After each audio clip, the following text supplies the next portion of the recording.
bu ñu amee chance su fekke ko ba dajale fi mbooloo mu toll nii wareef la ci ñun ñu fexe ba waxtaan wi génne ay orientation yu am solo ci fi ñu bëgg a jëm ak yéen fi ñu war a ànd jëm ñun ñëpp. kon maa ngi nuyu ñëpp di commencer nuyoo bi ci samay nijaay séeréer bëgg cere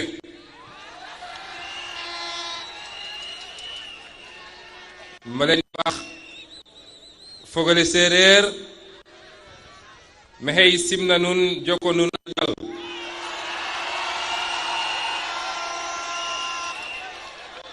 ñoom nag dañoo bëgg cere ba dañu naan foqale ma dellu nuyu samay maam alpulaar ma wax leen ni mi salmini onon tinabam fuutanaaɓe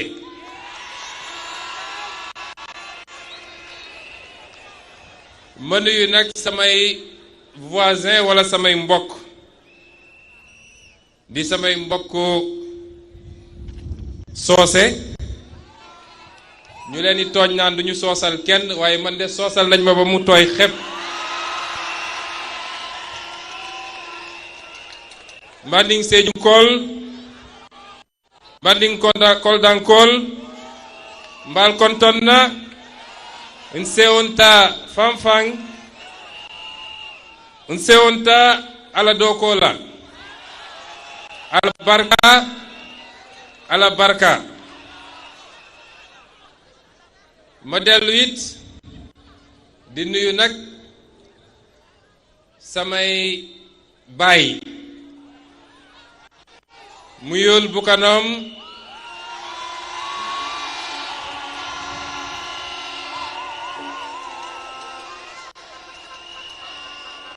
muyul bukanom kati Casamance kadalaw mi kabiring Casamance di kambombi sindowlal ñomre sawul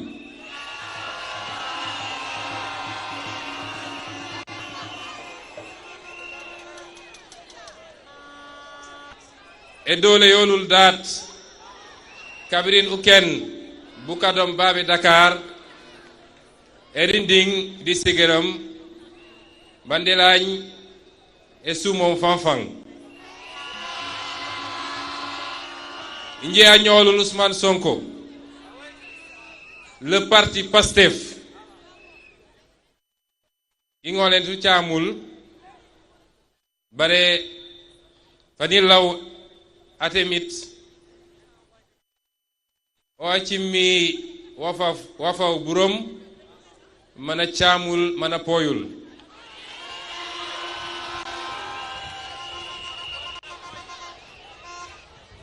mbokk yi ñu fas yéene waxtaan ci lu gàtt ni ma ko waxee yeneen xeet yépp nag yeneen waaso yépp maa ngi leen di nuyu ci sama xol ci seeni làkk waaye di leen wax nag ni lii rekk mooy Sénégal bokk na ci li ma gën a neex man mii lu raw Pastef en tant que parti waaye man mii en tant que personne li ma gën a neex ci sama engagement politique mooy dafa daaneel ay barrières tey ku gis daje bi doo fi xàmme ku jóge Fuuta ku jóge Casamance ku jóge Bakel ku jóge Fatick ku jóge Kaolack ak ku jóge Diourbel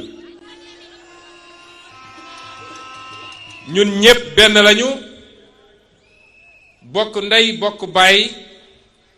waaye surtout ñu bokk lii nga xam ne moom lañu yàlla booleel muy dëkk bi tudd Sénégal ñun nag Sénégal rekk a ñu ñor Sénégal dong moo ñu ñor may teg ci nuyoo gi kilifa gi nga xam ne mooy kilifa commune gi da dalal ñu di sama frère di sama yéen waa Pastef nañuy bàyyi toujours xel di jox cër gu rëy ñi ñu bokkal coalition parce que it gënuñu leen ëpp ñu leen xel ëpp ñu leen xalaat bu ñu ñëwee nangu ànd ak ñun waaye sax ci biir ànd gi ñu nangu ñun ñu jiitu ñoom ñu tegu ci loolu cër la guñ ñu jox waaye du luñ leen ëppale ba tax loolu di am sànq docteur Abdoulaye Niane dafa wax ci turu coalition bi daal di wax lu rafet ci sama jëmm waaye damay faral di wax ni moom mi wax ci turu coalition bi lu mu wax ci man rekk ci moom la gën a yelloo ndax dañoo bokk promotion ENAM léeg-léeg dañ naan Sonko dugg na génn nekk premier ma leeral ni ba ñuy dugg maa nekkoon premier waaye ba ñuy génn moom mii moo ne woon premier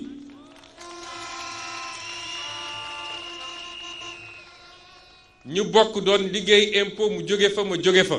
ci anam yu wute tey muy expert fiscal may expert fiscal muy professeur di jàngale université Bambey yor cabinet kon kooku bu taxawee ne topp naa ci gannaaw Ousmane Sonko dafa gëm yàlla nangu li yàlla dogal ba pare nangu wàcce boppam noonu mu amee ci moom la amee ci ñi toog fii ñëpp muy professeur Sall bu AMERDES di professeur à l'université de Bambey muy Adja Blondin Diop ingénieur en télécom muy Goudiaby bu Dakar Dem Dikk syndicaliste nga xam ne ñépp xam nañ ko jarul ma koy présenter muy Jiméra mi nga xam ne moo fi toogal suñu naataangoo yoonu askan wi di Madieye Mbodj kenn du leen présenter ak ñeneen ñi ñu fi teewal ñépp parce que coalition bi yaatu na waaye it personne ressource yi nga xam ne neewuñu ci biir politique ñépp naw leen ci combat de principe bi ñuy def fii biir Sénégal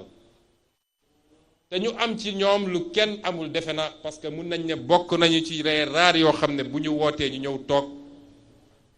ma ci cité suñu doyen Mody Niang mii toog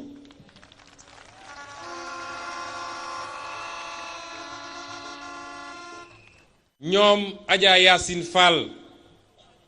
ak ñeneen mënuma lim ñépp dama bëgg toujours ñuy fàttaliku ni ñooñu dañoo ànd ak ñoom ci politique ñuy suñuy nawle di ay gor nu nit ñu war a ji ngir ngor suñu digganteeg ñoom looloo andi ba ñenn ci ñoom gis ni war nañoo mën a passer sax beneen étape mooy nu ñuy def ba lépp ñu dajale ko mu doon benn kuréel ak benn parti politique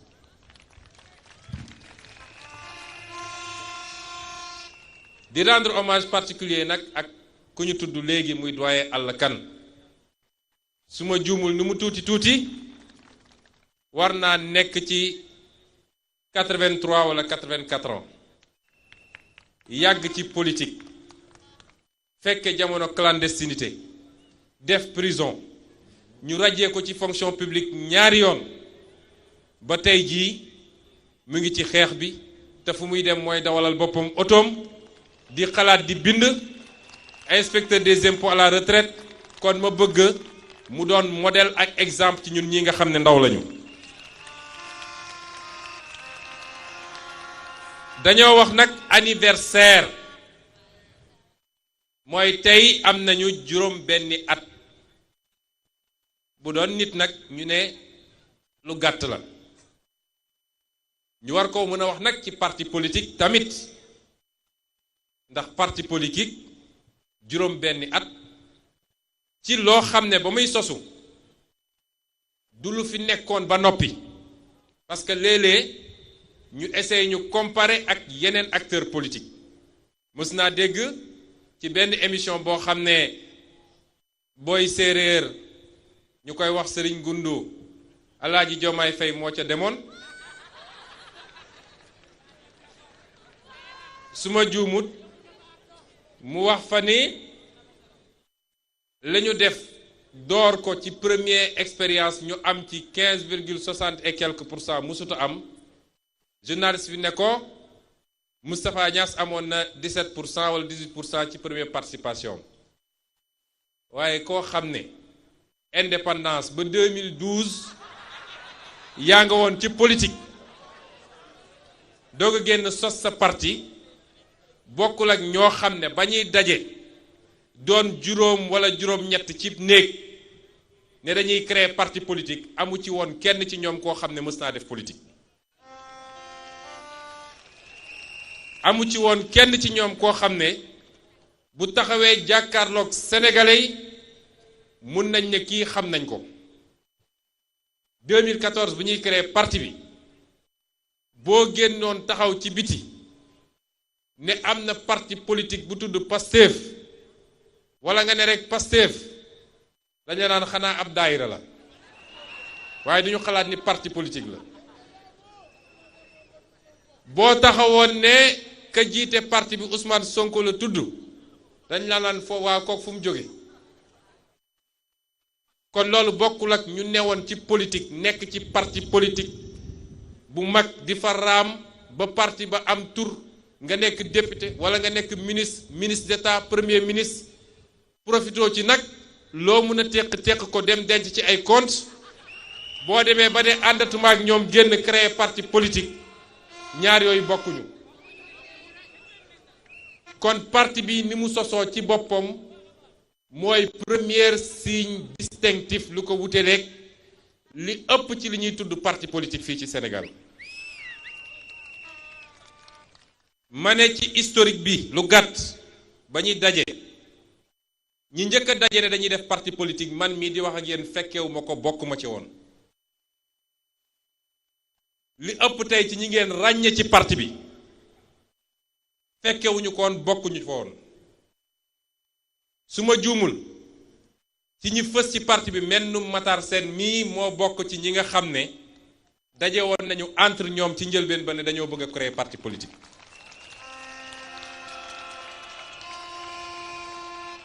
ba ñuy ñëw di ñu fekk si ñun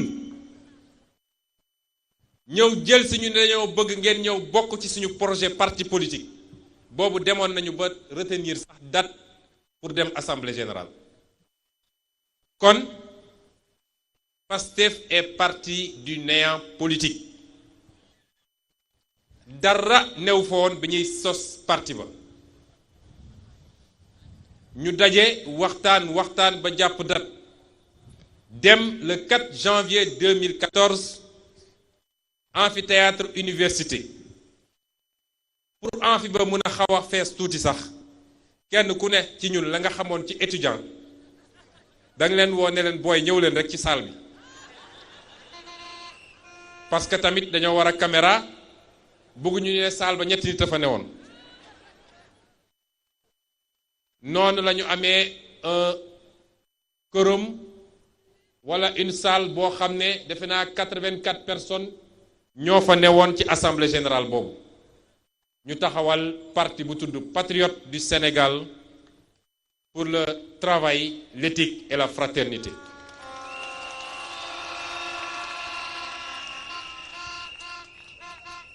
li andi woon nag motivation bi tax ñu dugg ci politique looloo leen fi andi yéen ñëpp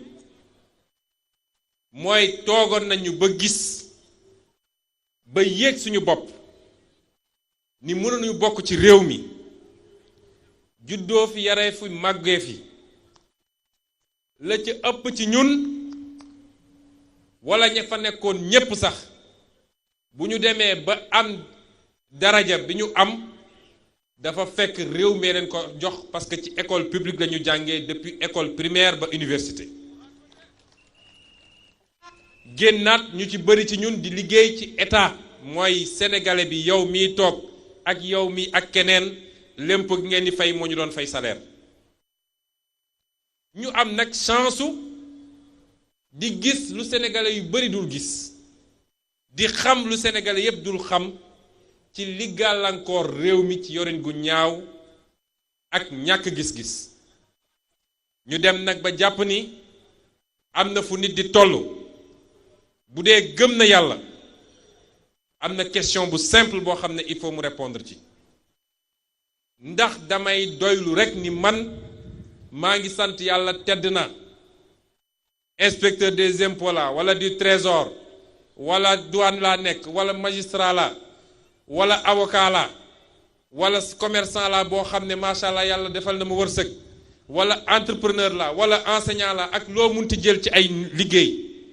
yoo xam ne yàlla defal na ci nit barke nga ne kon sama yoon nekkatul ci la ca ne wala nag dangay dellu si ne nag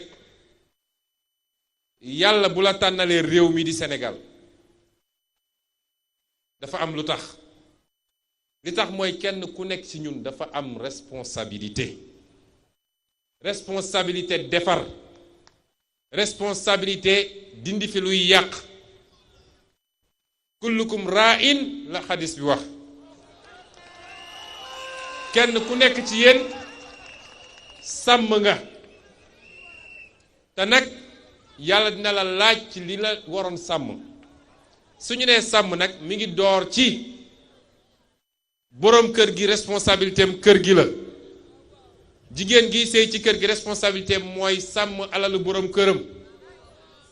maître d'école bi responsabilité mooy xale yi ñu ko dénk sëriñ bi responsabilité mooy taalibe yi ko topp fonctionnaire bi responsabilité mooy contrat bi mu signé engagement bi chef d'état bi nag engagement mooy réew mi moo tax man de yërëm naa sam bopp torop de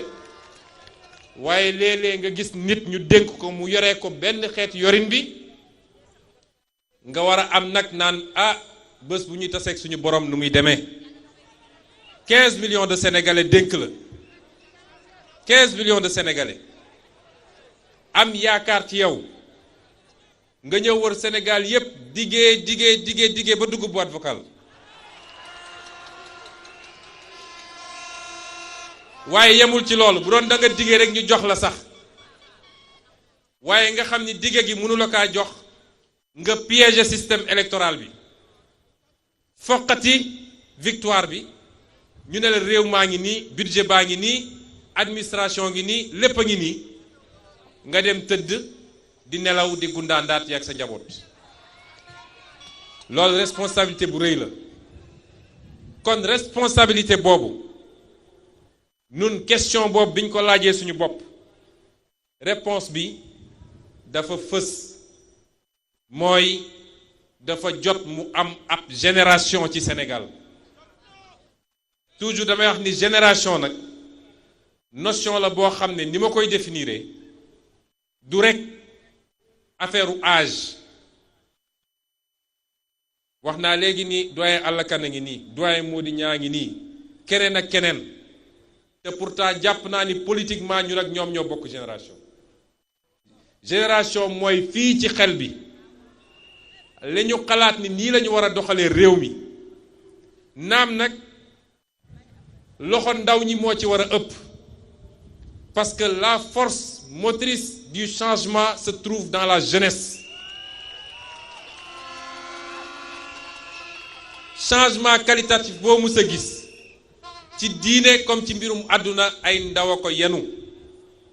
tey foo gis révolution ci àdduna bi muy Liban muy Irak muy Hong Kong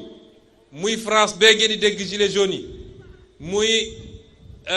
Soudan muy Algérie ndaw ñi à 98% ñooy porter la révolution waaye ànd ceeg ay mag ñu baax ndax li may wax toujours nee nañ mat naa bàyyi ci réew waaye ak magam ndax am na mag yoo xam ne 1960 wala 1970 ba léegi ñu ngi ci réew mi ñu baleen fi te ci musiba la ñu dugal Sénégal kon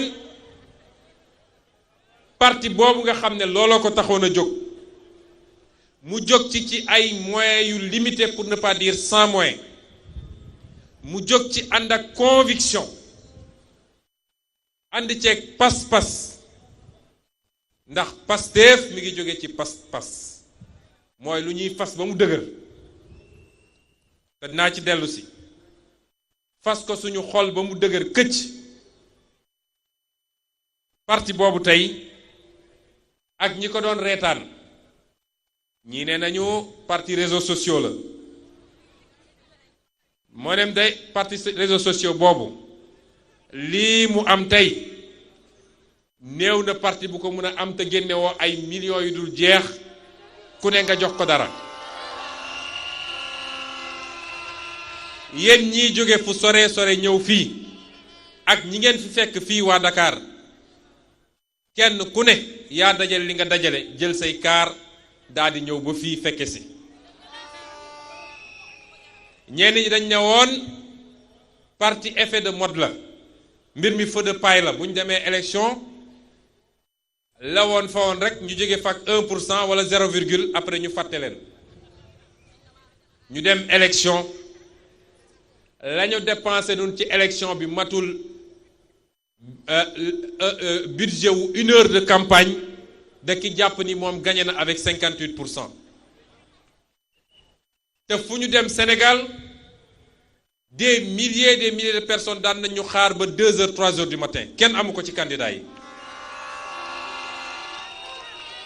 ñu génn ceeg résultat boo xam ne ku am seetlu ci élection rek xam nga ni les grands vainqueurs de l'élection c'est vous.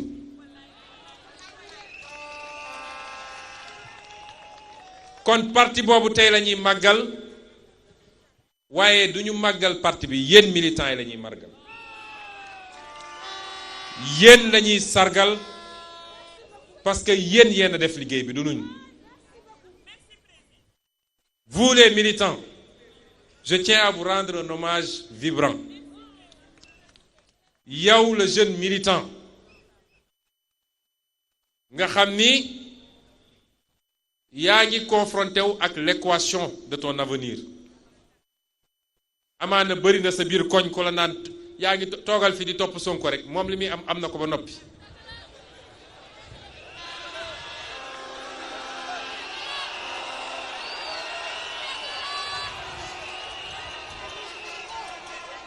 parce que yéen a ma gën a xam waxinu sénégalais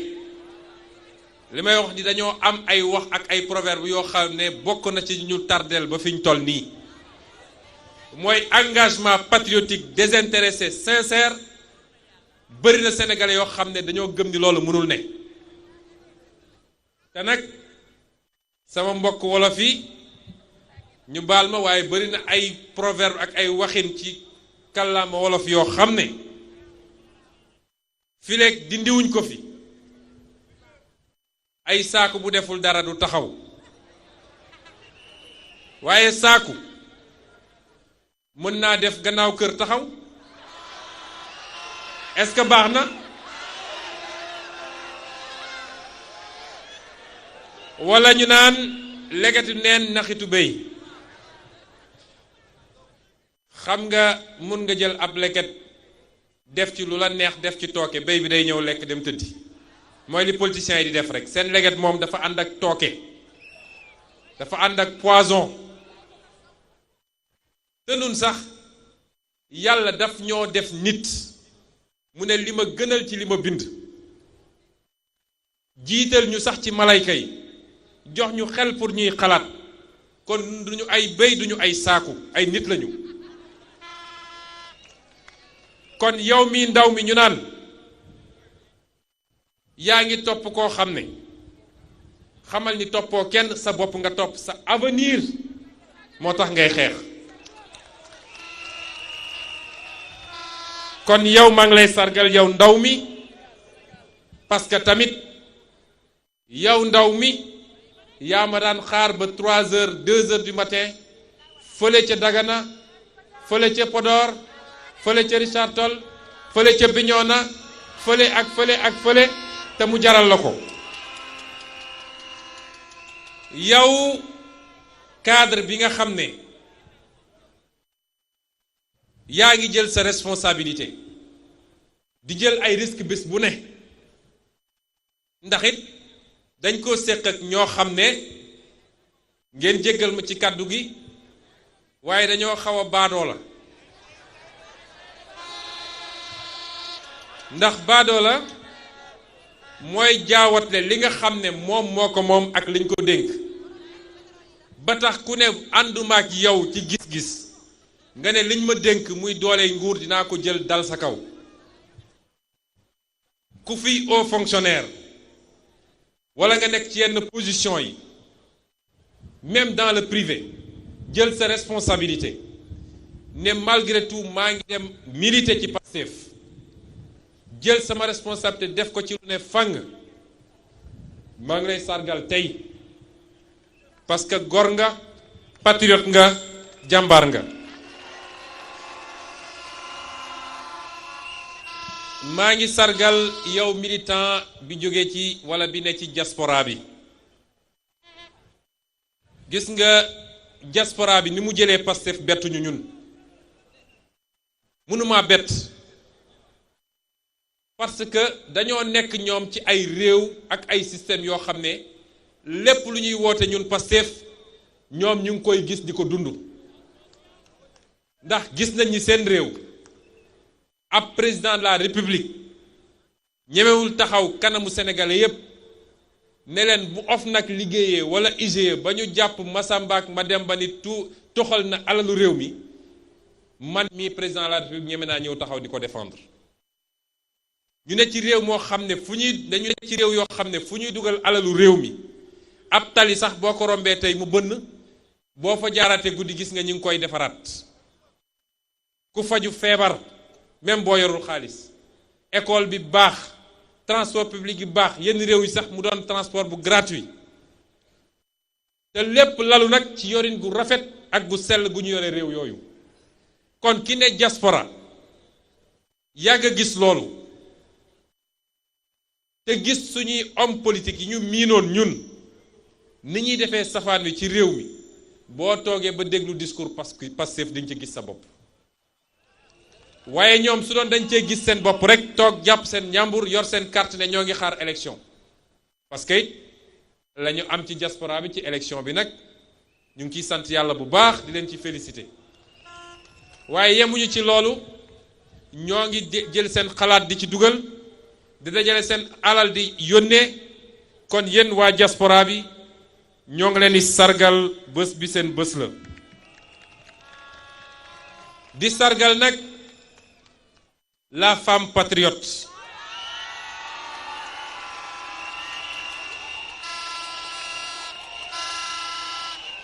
di sargal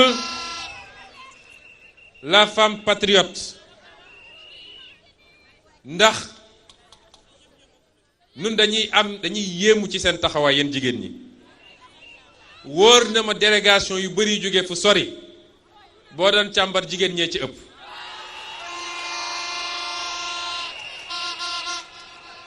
ngeen won ñu pas-pas boo xam ne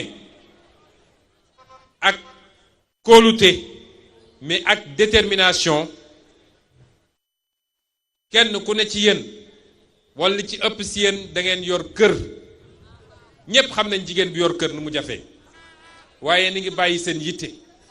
nekk fi ba heure bii di dugg ci àll bi di def ay tournée di cotiser di taxawal ay coopérative ak leneen ñu ngi leen di gërëm di leen sant waaye di gërëm seen borom kër ndax buñ ko nanguwul woon du ngeen am taxawaay bi ngeen am kon yéen jigéen ñi xam leen ni nous comptons beaucoup sur vous dama naan ku bëgg a defar réew man de saa su ne ma ne suñ ma dénkoon réew mi est-ce que sax ministre yëpp du ñu nekk jigéen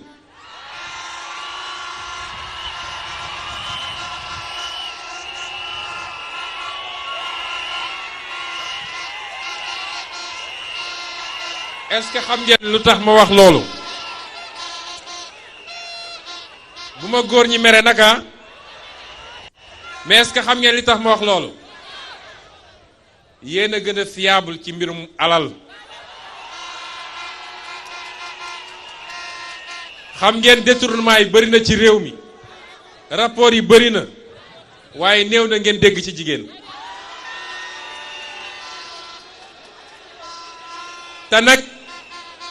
te nag am ngeen fulla goo xam ne ki leen teg foofu bu leen bëggoon def loolu dul noonu sax ngeen ne ko defuñu ma rendre hommage à notre maman Nafi Ngom Keïta di rendre hommage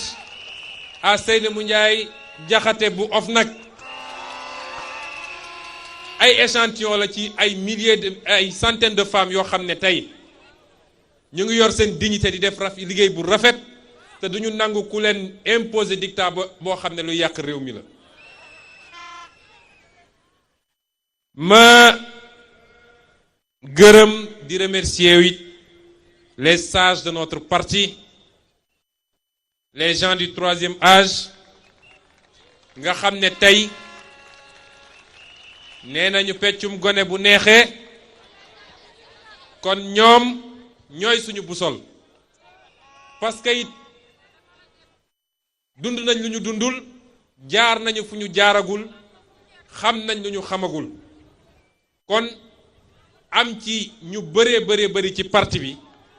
defe naa luy enrichir parti bi la ñu ngi leen di gërëm di lancer un hommage également aux artistes du parti dafa am solo li may wax nii defe naa tey Pastef mooy parti bu ëpp ay artistes engagés xam nga ñu bëri dañuy jàpp ni art bi ak engagement politique àndul parce que artiste dafa bëri ay fan dafa bëri ay fans ak ay nit yu ko sopp te ñu mun a bokk ci parti bu ne ñaare bu ñu demee ba xam ni kii dafa féete carrément benn boor rek amaana am na lu mu mun a yàq ci sympathie bi ñu amoon ci moom kon artiste bi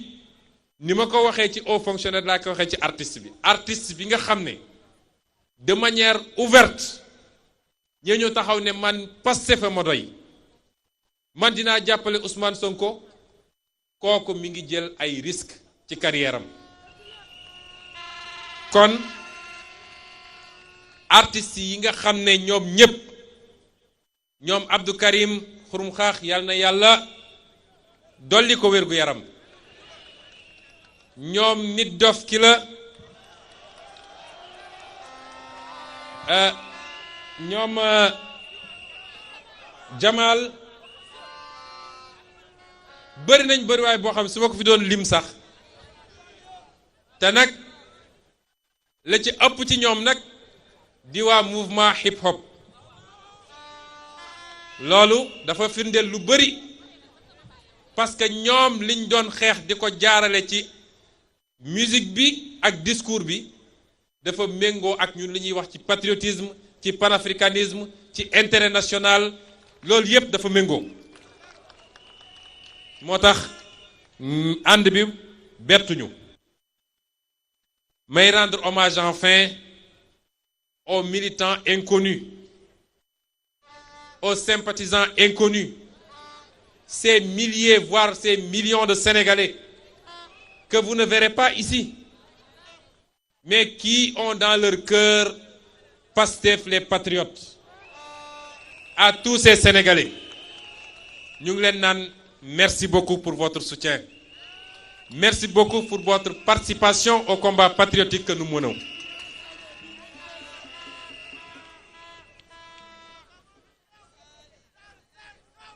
may wax ni nag ñooñu ñépp ma wax résultat yi ñu am sànq te ma wax ko sànq lii yéen ñi yéen a tax ñu am ko vous avez su faire preuve d'ingéniosité là où les moyens ont manqué ñu ne poste bi dara newu ci bàyyi ngeen loolu yépp sacrifié wu jël seeni dërëm ak dërëm daje ko waaye dem defi porte à porte. Vous avez su conquérir le cœur des Sénégalais ci nan ci reboisement yi ngeen di def ci àll bi ñépp xam nañ ni bokk na ci risque yi gën a rëy yi nga xam ne mu ngi guetter le Sénégal te ma wax ko ci sama livre bi mooy déboisement sauvage bi nga xam ne am na ci nan ci désherbage yi opération désherbage yi ngeen di def ci quartier yi gannaaw nawet bi ngeen jël seeni ileer ak seeni ngoos-ngoos di génne ñax yi di assainir ci naka désherbage ak nettoyage yi ngeen di def ci école publique yi gis ngeen mbokk yi yàlla dafa maandu yàlla kenn du moom li tax ma ne yàlla dafa maandu gis ngeen yooyu yépp ngeen dajale di def moo tax waa ji bi mu demee ba ne dafa bëgg a toppandoo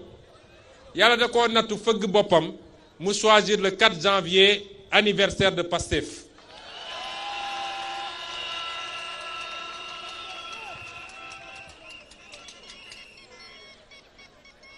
Vous avez fait preuve d'ingéniosité, de civisme, de citoyenneté et de patriotisme en organisant des journées de consultation médicale gratuites partout dans le Sénégal. Vous avez su faire preuve des mêmes qualités en organisant régulièrement des cérémonies de don de sang un peu partout au Sénégal. Barki Demb le mujjee ci Kédougou. C'est une fierté pour nous. Ça su ma toogee gis benn titre ñu ne les militants de PASTEF sauvent la banque de sang ici. Les militants de PASTEF organisent des consultations médicales gratuites là-bas. te loolu lépp du dërëm boo xam ne ñun dajale lañ ko jox leen ko c'est vos propres initiatives. Je vais vous dire aujourd'hui que moi-même, personnellement, Ousmane Sonko, mais le copil de PASTEF est très fier de vous. te du ngeen ñu gën a gore nag dinañu fexe ba fierté boobu ñu am ci yéen ngeen am fierté bu ko raw ci ñun saa su ne.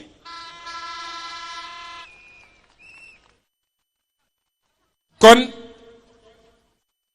composante yépp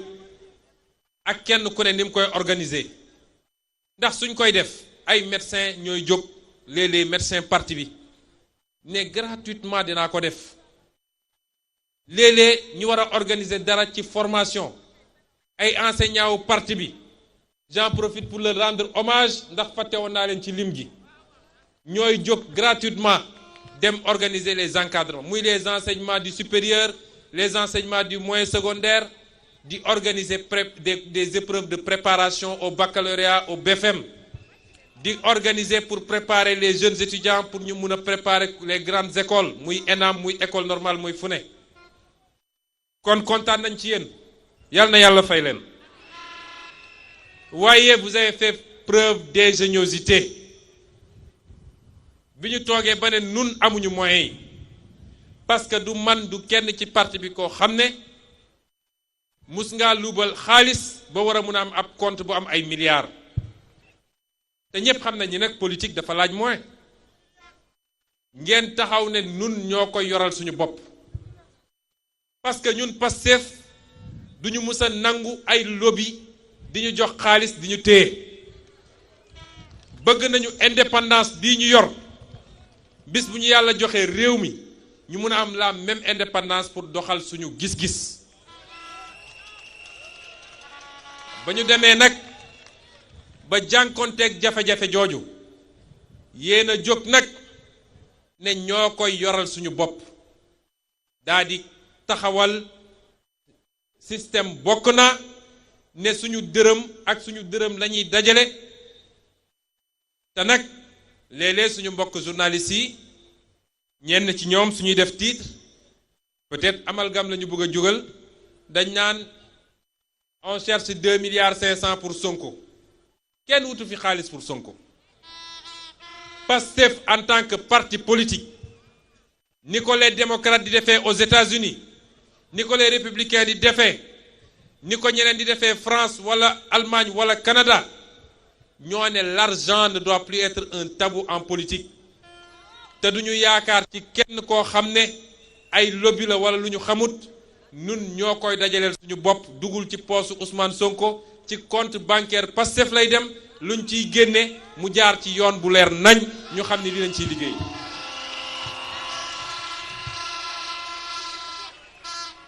Kon nous devons avoir une fierté collective d'avoir fait de Pastef cette grande formation politique qu'elle a pu être en si peu de temps. Tey jii coow li bëri na de waaye dinaa leen wax lenn ci politique kese suñuy jël parti politique de manière intrinsèque kenn ëpp fi Pastef tey jii amut fii ci biir réew mi comme ci bitim réew du ci présence sur le territoire national damay wax présence qualitative mooy présence boo xam ne gëm-gëm rek moo ko lal du ay calcul luñ naan damay dem parce que dañ fay joxe muy fii muy bitim réew laa wax du ci xam-xam ak gis-gis ak qualité bi ñu àndi ci débat politique bi du bàkku nag du bàkku waaye nag gis nen na ngi dara newu ci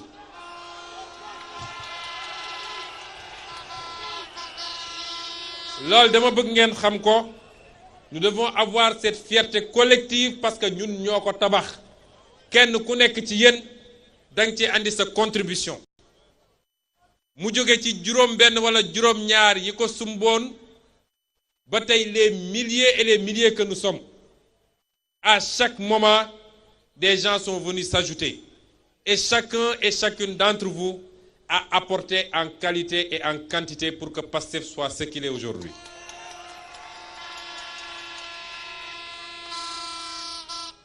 Nous devons avoir cette fierté collective. Mais je dois vous dire que j'ai une fierté personnelle quand je regarde votre engagement, votre loyauté, votre détermination à faire face aux attaques les plus sordides et aux tentatives de déstabilisation dont notre parti a été l'objet. Bi ñu dooree ba léegi, nous sommes le parti politique et je peux dire modestement que je suis le leader politique le plus diabolisé du Sénégal.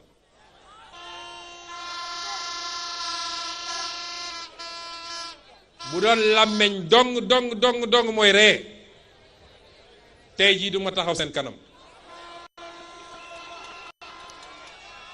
lu ne dégg nañ ko lu ne su ma naroon def fii liste bi lu ne dégg nañ ko libéré nañu façon nit bu ne ñii mbubboowu turu journaliste ñii mbubboowu turu analyste ñii sax mbubboo turu sëriñ ñu ne avocat yeeg ñoom seen bés bu ne ngeen gis leen ci plateau yi semaine bu ne ñu mel ni rek li may bañ a tudd yu libéré xale yi nee nañu Sonkoy seen cuuraay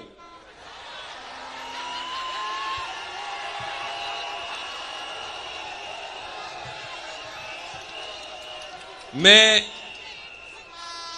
cuuraay sax dafa neex dañ ngeen naan Sonkoy seen sànke bay la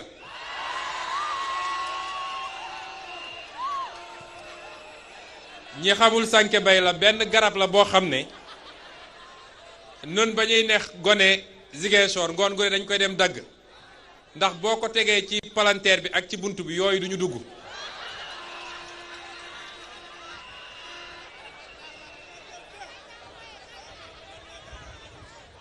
waaye lu ne def nañ ko wër nañ dem ci kër sëriñ su bari ne leen waa ji benn musiba la boo xam ne benn terroriste boo xam ne bis bu ngeen ko joxee réew mi gàmmu dootu fi am màggal dootu fi am ak leneen ak leneen waaye tey jii may delloo njukkal suñuy kilifa diine ñoom ñëpp xam nañ ni lañ doon wax yépp dara amu ci tiitaange ak njàqare gi ñu amoon par rapport ak suñu percée politique looloo andi woon loolu lépp dem nañu fu ne lu ne ñu wax ko dem nañ sax ba dégg fii ay artistes naan bis buñ ko falee kenn dootul baali kenn dootul sol mini-jupe man li sama yoon ci mini-jupe ak baalu jàmbur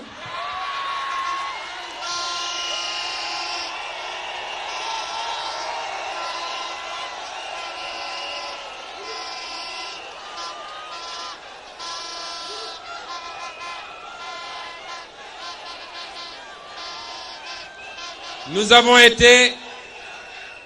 les plus diabolisés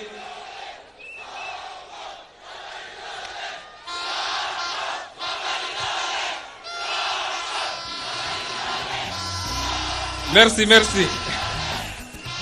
jërëjëf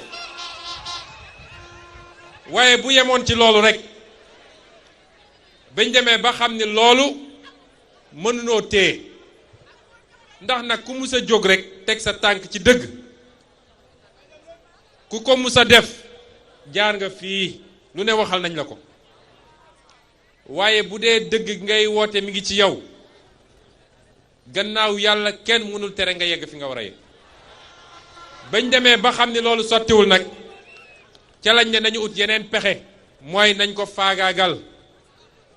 nañu monter ay dossier nañu def ak ñeneen ci ay leader politique nañu monter ay dossier faagaagal ko xool nu ñuy fexee ba caabi féete ko gannaaw wala ñu fexe ba am lu ñuy modifier ci ay loi ngir fii ak 2024 rek bu mun a taxaw nekk candidat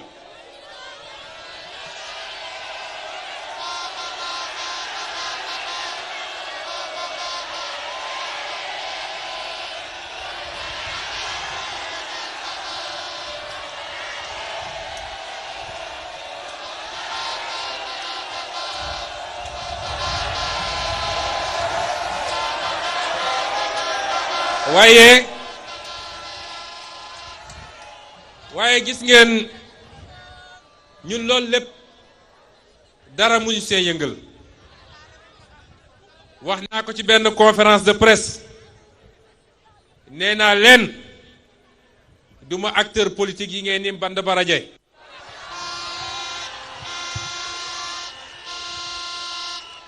est-ce que xam ngeen li tax ma wax leen loolu gaa am na lu tuuti lu ñu yàlla may ci fit nag ñu ngi koy sant bu baax ci loolu waaye li ñu gën a may fit mooy daf ma leer ni bu ma wëlbatikoo naa leen gis yéen ñii ñëpp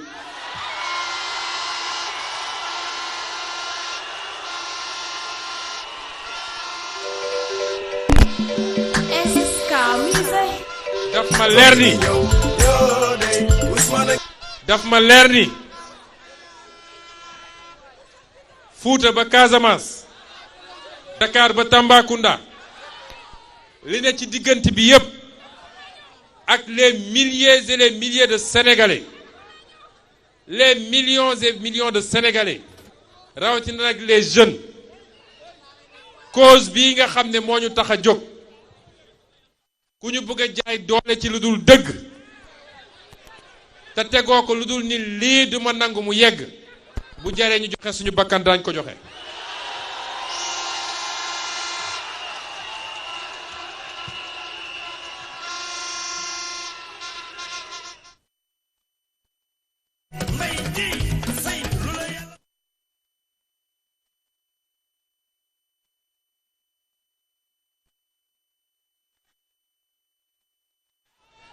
mbir mi yéen la du keneen waaye nag xam ngeen ni daw nañu jamono ji mais bu leen foog ni nag ba nañu parce que nag xam ngeen lu leen tere nelaw xam ngeen lu leen tiital yi ñuy wax ni yépp ay caaxaan la ay troisième te nag dinaa leen leeral yéen waa Pastef bu leen kenn dugal ci débat troisième mandat te bu ñuy wax nañu yem ci troisième candidature parce que troisième candidature ak troisième mandat bokkut président Abdoulaye defoon na troisième candidature est-ce que am na troisième mandat yooyu yëpp sémantiquement lu ñuy essayer dugal ci bopp nit ñi la pour gëmloo ni waa ji bu jaxase woon carte gi conseil constitutionnel am nga xam ne moo ko moom validé bu demee dafay gagné nun liñ koy wax mooy peuple sénégalais ci boppam moom mbirum élection 2024 bu dee peuple sénégalais nangu na seetaan ba moom mu def ay njuuj njaajam ba ne moom day nekk candidat loolu mbirum peuple bi la waaye li ñu koy wax mooy candidat ou pas candidat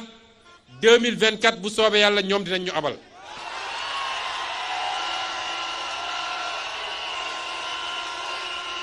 te balaa mu doon neex nag mu takk fitam ba def lu muy def ne moom candidat la kon ñu woyal ko yam dinañ ko fañ ba mu tàng jër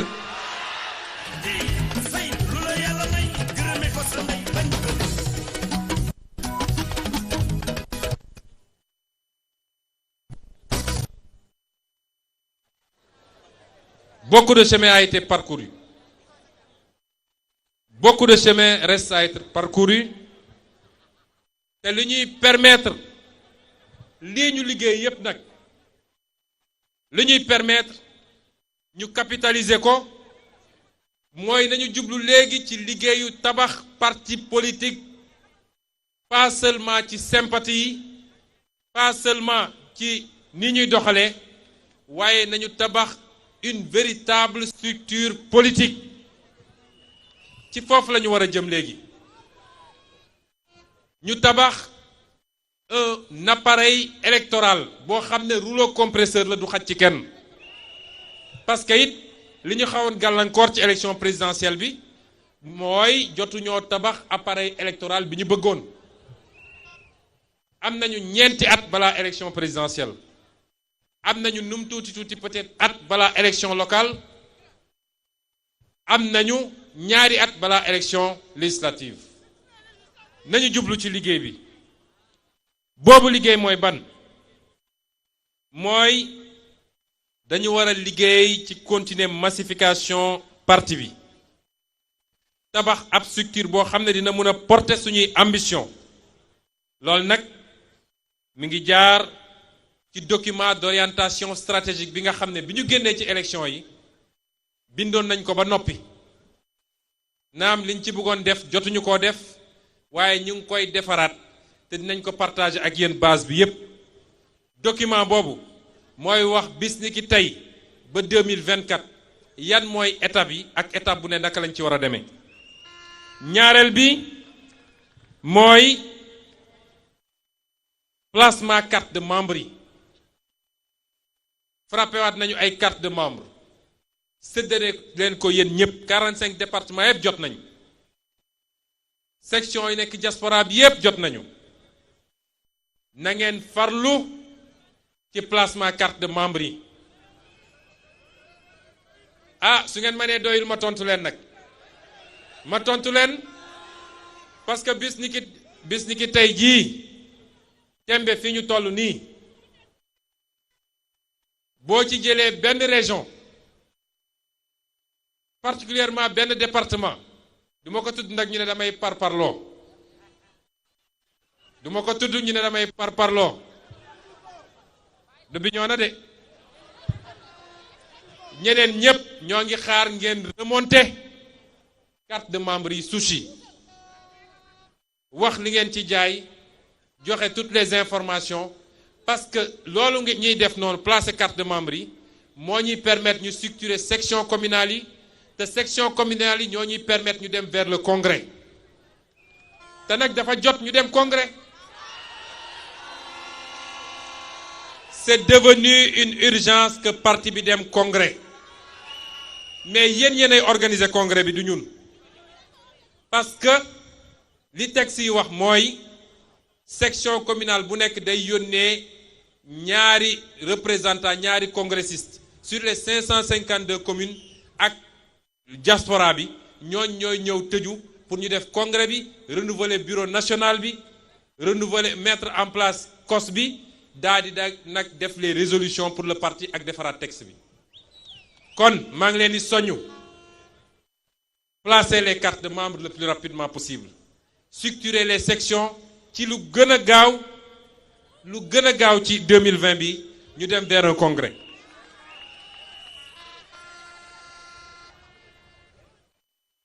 Chers militants, chères militantes, le peuple sénégalais devient de plus en plus mature, de plus en plus exigeant, de plus en plus porteur d'aspiration au progrès social. Nous devons continuer à investir le terrain et parler aux Sénégalais de tous bords, dans tous les coins et recoins du Sénégal et de la diaspora. Que rien ne vous distrait. Vous êtes détenteur d'une vision claire et limpide. Vision bi nga xam ne moom la ñu am ñun Pastef ànd kook suñu coalition pour le Sénégal, c'est la meilleure vision pour ce pays. Vous êtes détenteur d'une vision claire et limpide. waaye li gën a neex programme bi ñu am ñun pour ce pays liggéey ci ak suñuy nawle c'est le meilleur programme pour le Sénégal. kon loolu boo ko yoree yorit am chance su tey sénégalais yi ku ko wax ak ku ko waxul amul sénégalais bu la naan d'accorduma ak ñoom xanaa kay dama jiital yeneen critère ba far fii bañ nañ ko ba nous sommes les seuls boo xam ne on met notre programme sur la place publique ne leen on est prêt à en débattre avec tout le monde ku wóolu sa bopp rek ñëwal loolu bu ngeen ko amee tasaaroo leen ci biir dëkk bi dem leen fekki sénégalais yi le travail de sensibilisation et de massification. Allez trouver tous les Sénégalais. Allez trouver l'agriculteur baykat bi bay ba noppi am njaqare ndax xamul fu muy jaar xamul ku muy jaay. Allez trouver la ménagère mi nga xam ne saa su demee marché mi ngi naan 5000 francs yi may yóbbu naka laay def ba jënd ci lu mat naka laay def ba ndugg li ci mat. Allez trouver le jeune bi nga xam ne jaaxle tax na muy xalaat jël gaal di jël risque wala mu topp désert bi ne maa ngi dem vers l'aventure. Allez trouver l'intellectuel ambitieux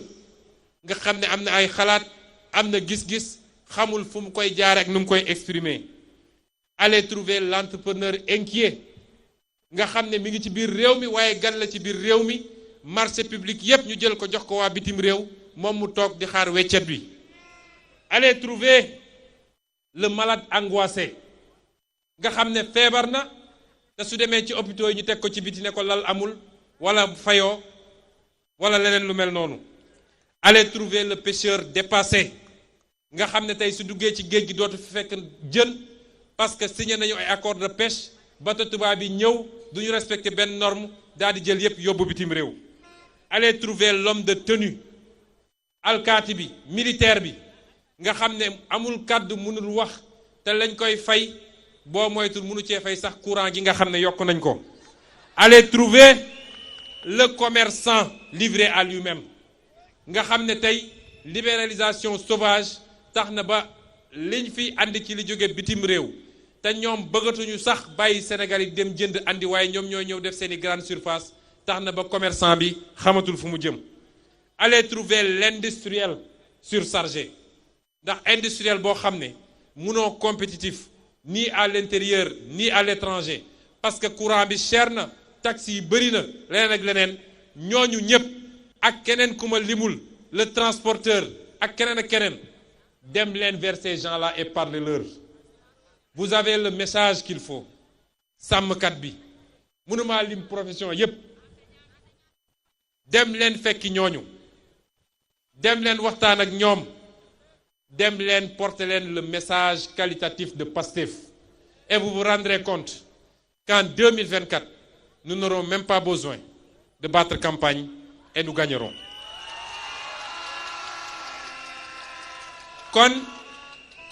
Continuons à organiser les débats. Investissons les marchés, les grandes places.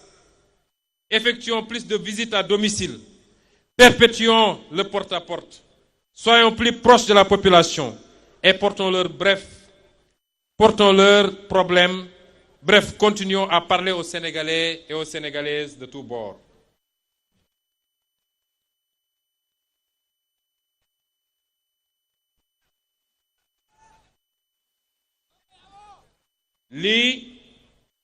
C'était entre autres quelques-uns des messages que je tenais à vous livrer. Voyez, dinaa leen wax nit ni Pastef dafa dépasser aujourd'hui simplement un combat national. Voilà un combat politique d'abord. Pastef, c'est aussi un combat social. Nous faisons partie des rares hommes politiques yoo xam ne les rares formations politiques yoo xam ne ñu ngi ci tous les combats sociaux. Nee nañu homme politique yi duñ leen dégg ci courant bi duñ leen dégg ci suñu ressources naturelles yi ñu jaay duñ leen dégg ci problème santé bi ak yeneen est-ce que Pastef bokk na ci loolu mooy suñu conception de la politique c'est d'abord une action citoyenne moo tax je vous lance cet appel na ngeen participer à tous les combats sociaux fu ñu woote ci loo xam ne njëriñu réew mi la mobilisez-vous massivement dem bokk ci bu leen ci kenn dindi parce que c'est notre combat avant tout lu ñuy def ci ñoo lànk wala ci aar lu ñu bokk ci beneen plateforme parce que bokk na ci ñuy fexe ba casser les dynamiques mooy dañuy gëmloo ni waaw lii politiciens waruñu cee dugg buñ ci duggee nii et cetera lan mooy différence entre l'acteur politique et le citoyen bu leen ci kenn dindi participer à tous les combats sociaux et je rends hommage à tous ceux qui sont interpellés injustement. En tête de file, notre frère Guy Marius Sagna.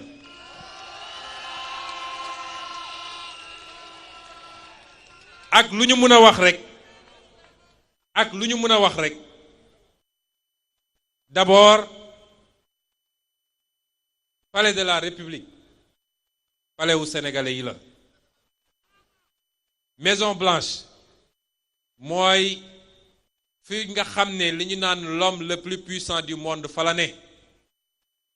te bés bu ne statistiques yi ne nañ bés bu ne dina am 3 manifestations devant la Maison Blanche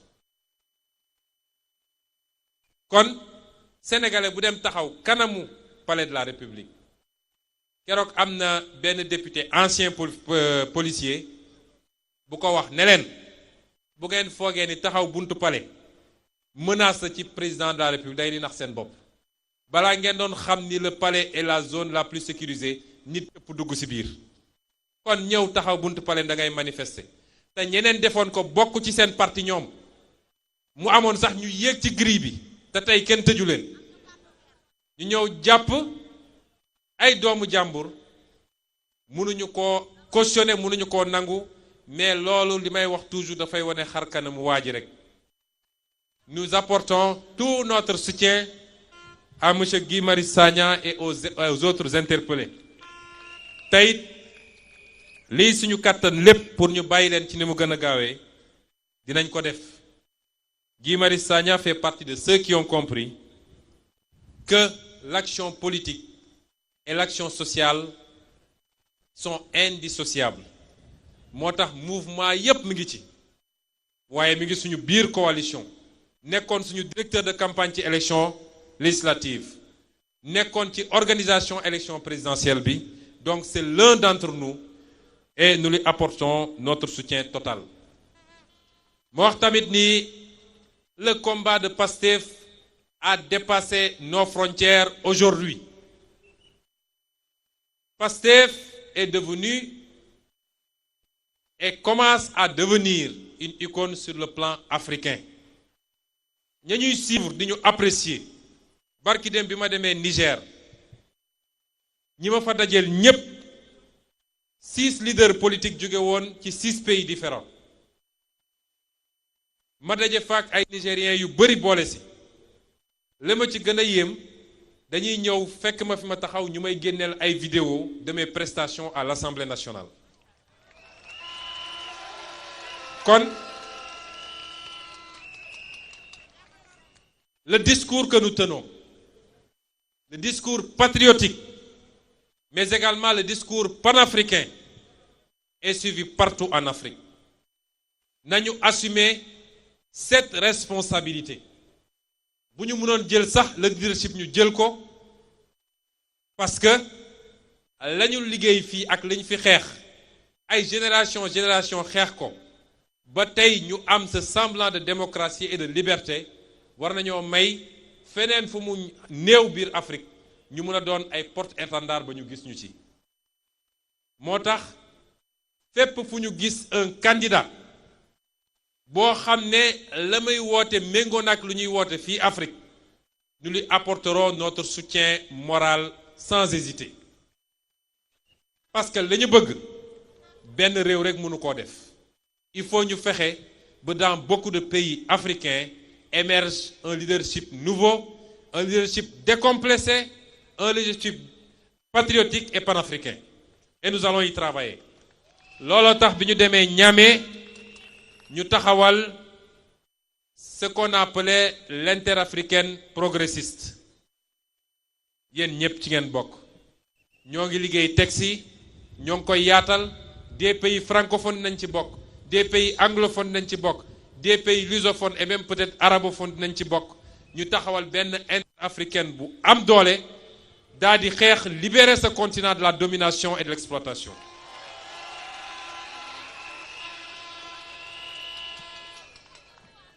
Je terminerai mon propos par dire que lii ñu fi wax yépp nag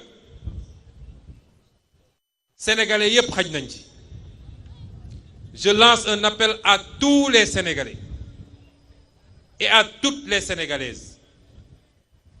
Nous sommes à un tournant stratégique pour notre pays.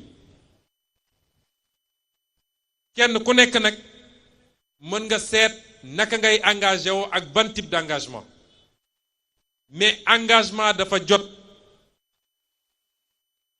Nous sommes à la croisée des chemins et il nous faut faire des choix stratégiques pour l'avenir de ce pays. Pour l'avenir de nos enfants et de nos petits-enfants. Ces choix-là, ceux qui sont là ne peuvent pas les faire. Ils n'osent pas les faire. Loolu Sénégalais dañ ko war a xam. Choix yi ñu war a def pour libérer suñu bopp. Jël suñu responsabilité. Gëm suñu bopp. Ñii fi nekk mënuñu koo def parce que amuñu sañ-sañ bi te ñemewuñu. lu dul lu leen tubaab bi wala lu leen waa bitim réew joxoñ ñemewuñ jël seen responsabilité pour def te nag waa bitim réew du ñu mus a développer dañuy exploiter rek di yóbbu ñu génn ci système bii nga xam ne dafa yàgg ëlëmal nit ñi Cheikh Anta Diop da doon wax ni Sénégal dañ leen nax ba soo ñëwee di leen yee sax dañ naan yow yaay bor problème bi waaye jàpp naa ni 21e siècle ak pluralité médiatique bi ak internet ak yeneen kenn mënatul wax ni dañoo nax nit ñi moo tax combat bi du combat Ousmane Sonko combat wu sénégalais yépp la nous lançons un appel à tous les sénégalais même ñi nekk ci jimboor yi sax te bëgg réew mi te seen loxo set te suñu toogee am yaqin ni waa ji demul te du bay nit ñi dem am nañu seen place suñu ci kaw ñu nangu lii nga xam ne mooy principe ak valeur yi lal suñu combat politique. Sénégalais yépp Pastef vous lance un appel et vous tend la main neewoon naa 2019 bu rëccee dina métti métti gi nag bi ma ko doon wax du rek ci dund gi moom ala kulli xaalin ma waxaat ko sénégalais yi day gën di métti rek waaye métti gi mooy sénégalais dañu war a xam ni 5 ans dans la vie d'une nation dafa bëri lu nit yàq ci 5 ans boo fi tegoon ab malayka après moom sax boo moytul su defaatee 5 ans day nekk rek di dëba daaxe di defaraat waaye du am sax jotu lancer programme am moo taxoon ma ne woon sénégalais yi 2019 bu ñu seetaan bu ñu sàggan waaye nee nañu ay malaaka ko doon woteel kenn xamul nu mu demee waaye xëy nañu ñu ne moom moo am 58%. waaye tekkiwul ni c'est trop tard parce que askan bu ñàkk espoir bu ñu demee ba espoir amatul rek askan woo bu yóbboo ñu démissionné ñun ñëpp